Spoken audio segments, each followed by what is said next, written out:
Então, estamos aqui com Tela, jogador do Bayer Leverkusen, nigeriano. A gente vai conversar um pouco com ele sobre a expectativa, né, do Bayer Leverkusen esse ano. Hi Tela, nice to meet you. Nice to meet you. Welcome to Barbacast. It's our very famous podcast in Brazil. Yeah. So you played from Nigeria, and now you are playing also in Bayer Leverkusen. What are your expectations for the season? I think, obviously, this is my number 3 season here. This is my third season. Yeah. And, it's a new change. We have a new manager, some new players. But I expect, the same focus which we showed in the last 2 years. Of course, it's going to be different. But we've got a very talented team with lots of very talented players. So I think if we have the confidence and, we believe in the manager's tactics, then I think we have a good chance of having a very good season. How was playing in England? I mean, you guys, the young team just won the European Championship, and now you have a lot of players, good players, and also the young players and the old players. Yeah, I think growing up in England, it's been a very good experience for me. It's my life, it's my home, it's where my family live. But I always have good connections with Nigeria, and I also see Nigeria as my home. But growing up in England, I was lucky. My parents, they did the best for me, and they got me in. They gave me many opportunities to do. If I didn't want to play football, I could have done something else. Yeah. But my parents made it easy for me to do whatever I wanted to do, and the thing I wanted to do was football. So when I was doing it, they gave me all the support that it will be a good career for me if I want to go down this route. So it will be very good. You excited for the next World Cup? Of course, I think hopefully Nigeria we qualify. We have to win. We have to win. Our remaining games. But even watching it, I think now, because I feel like we're very close to being in it, it'll be hard to watch it if Nigeria aren't in the World Cup. But yeah, I'm always looking forward to any opportunity to watch football is big for me. But you're gonna support England or Nigeria? No, Nigeria. Of course, Nigeria. If I'm with Nigeria, I'm playing for Nigeria. Of course. And even if Nigeria don't call me, then I'll still support Nigeria. Of course. And how was the title, the Bundesliga title? It was crazy, right? I was here with Arthur, and he said it was complete crazy. Yeah, I think for me, I can't imagine anything as crazy as this, which I've seen or I've been involved in. I think if I talk about the whole season, I'll be here for the whole day. Yeah. But if I just talk about that last game, when we're driving to the stadium, I had like goosebumps. Oh yeah. I felt like this was crazy. Like we're really 90 minutes away from this winning the league. And then when the game started, we knew we've been playing well the whole season, so to us it was a normal game. Yeah. Normal game. But then once Flo scored his second goal and the fans started to come, I said, no, this is crazy. And then when he scored the hat-trick and everyone ran on the pitch, I just said to myself, this is the best moment I've had in my football life, in footballing career. Nice. It's to be a part of history. It's the first time Bayer Leverkusen ever won the Bundesliga. Yeah. And I was able to play in the game and start in the game, which won us the league. Something which when I got home, I said, not even when I got home, like a few weeks later, I was like, I can't believe I was, there. I was not just as a fan, but as a player. Okay. What team in Brazil? I mean, you guys played against Flamengo, right? Yeah. And other teams? Other teams? I know, obviously, Fluminense, but this is from younger.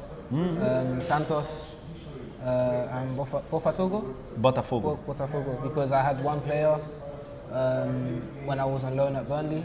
He plays there now, Vitinho. So that's the reason why I know this club. Okay, so, nice. So, yeah. And how was to work with Xabi Alonso? He is a good. He's one of the best of the world, right? Yeah. Coaches. Yeah, no, he is. But no, it was really good. I learned a lot with him. I had some very good moments. Tell us one. one good story. Winning the poker, winning the cup was a very good. Okay. But then also I've had some hard moments with him, you know. But he was always there, advising me, helping me, telling me what I need to do to, you know, make the next step, to make a difference. And you know, he's a manager who believed in me. And I think as a player, everyone wants is a manager who believes in them. And he gave me that belief by signing me. In the moments when I was playing good, he was telling me that you're doing really well. In the moments when I wasn't playing too well, he was like, yeah, you know, you need to do this, but I still believe in you. If you do this, you can improve, and you'll be more important for us in the team, and we need everyone. And, you know, it's hard when you're not playing to listen, but you know, I really listened to what he said because I have so much respect for him, as not just as a manager but as a human being. And then when I had my opportunity and I took it, he was so happy with me, and you know, it was perfect. You know, so I've got so much respect for him, and I really hope he does well at Madrid. Me too, because we love Real Madrid down here in Brazil, and also because of Vini Jr. Yeah. So what's the toughest play you change? I mean, you challenge your front off. What has been my toughest challenge? Yeah, toughest challenge. Yeah, sorry. I think my toughest challenge was moving to Germany. You know, my whole life I've been in England, in the academy. I was in the academy at Arsenal. Went to Southampton. I went to Burnley. I never expected to ever move, you know, to another country, like ever. And you know, I think once the opportunity came, and you know, a club as big as this, with the history as this, wanted to sign me, I said to myself, I can't turn this opportunity down. I'll regret it for the rest of my life if I didn't at least give it a go. If it works out, it works out. If it doesn't work out, at least I can say I gave it a go. But I'd say it's working out pretty well. Yeah, I think so. But no, you know, I think, you know, just having the chance to come here was, you know, a big thing for me, but it was also one of the most difficult things for me in terms of football. Okay, but I think about the toughest player you front off. I mean, you challenge. Oh, the toughest player play against. Yes. Sorry, my English is not so good. It's one word difference. Okay. The toughest player I played against. Yeah, in Bundesliga or whatever. I think in Bundesliga, I think Upamecano was quite hard to play against. He was very strong, he was quite quick, very aggressive. Same with Kim Min-jae. But then Premier League, Van Dijk was very hard. Van Dijk is really a good defender, right? Yes. Gabriel was really hard. I remember I played striker against him, and I didn't know he was so strong. Yeah. And he's really, really, really strong. Really strong. Yeah. So it was quite difficult to play against him. But these were the first two who come to your mind, right? Yeah. Okay. And about this season, then, what do you think about the season, the new coach, and what are your expectations? I'm very excited. You know, I like change. I think everyone likes change. Some people don't, but I think in football change can be good. Yeah. You know, it gives players new opportunities, new chances, and hopefully it gives all of us new chances and new opportunities. And you know, with a manager who has a very clear idea of how he wants to play, it gives us all confidence that, you know, we're doing the right thing. He's gonna take the next step with us, and we'll do the right things, and we can all improve as players and as a team. Okay. And how was to play against Flamengo, sub 20? No, it was under 20. Sorry. Yeah, it was a good experience.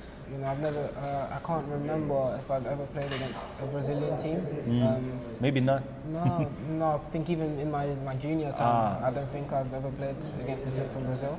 But no, it was a really good experience. You know, I wasn't surprised at how good they were. You know, they've got some very, very talented players, and that's always been the case in Brazil. Of course. The young players, they make a name for themselves very quickly.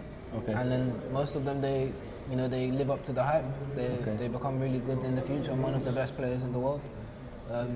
So the fact they had young players playing, I was very surprised. Sorry, about how good they were at all. Okay, thank you so much. Thank you very much. Welcome to Barbacast. Thank you. Is our podcast. So please like, join and português. Segue a gente aí no Barbacast. Obrigado. Thank you, tela. Thank you. Ganhe muito dinheiro no YouTube seguindo esse conselho. Veja só, olha, a gente fez o curso do Peter Jordan, YouTube sem aparecer.